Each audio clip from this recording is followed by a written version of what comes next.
cognizance of the continued disregard of the Constitution of Kenya and the rule of law by elected and appointed leaders in this country, and in exercise of the sovereignty of the people of Kenya, given under Article 1, Sub-Article 2 of the Constitution of Kenya, which empowers you, the people of Kenya, to exercise sovereign power directly, the Law Society of Kenya shall lead the people of Kenya to occupy Parliament effective 12th of October 2020. Until a by-election is held, should the people's elected representatives in the 12th Parliament persist in impunity. Kenyans, this is the course that we must take here and now, because if we don't do that, our generation will be held accountable for the grave violations of the Constitution by our delegates. Thank you, Sam. You've raised two fundamental questions. One, whether it is improper for us to assert that the decision of the Chief Justice cannot be challenged in a court of law, for the reason that every Kenyan is entitled to approach courts of law for reprieve. Every Kenyan expressed his or her will in the Constitution. Article 261, Sub-Article 7 contains the collective will of Kenyans.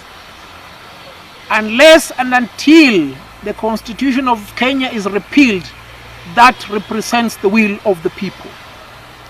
And the government of the Republic of Kenya is constituted of a tripartite arrangement, constituted of the legislature, the executive, and the judiciary. When performing this function to advise the President to dissolve Parliament, the Chief Justice does not exercise the powers of a judge or administrative powers.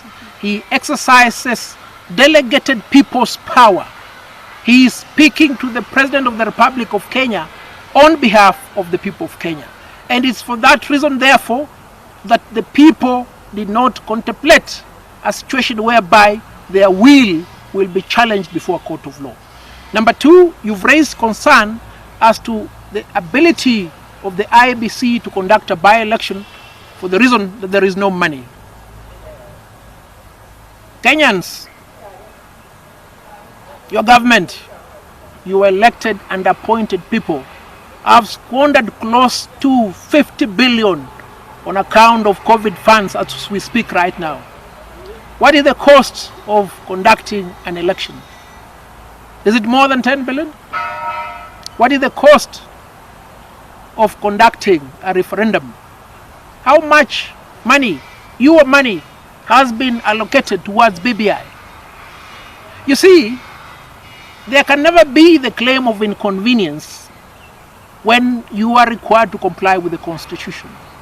For that reason, therefore, IEBC should be prepared to hold a by-election at most within 90 days from the 12th of October. Kenya has money, a lot of money. Let that money not be pilfered. Let the money be used towards upholding the rule of law and constitutionalism.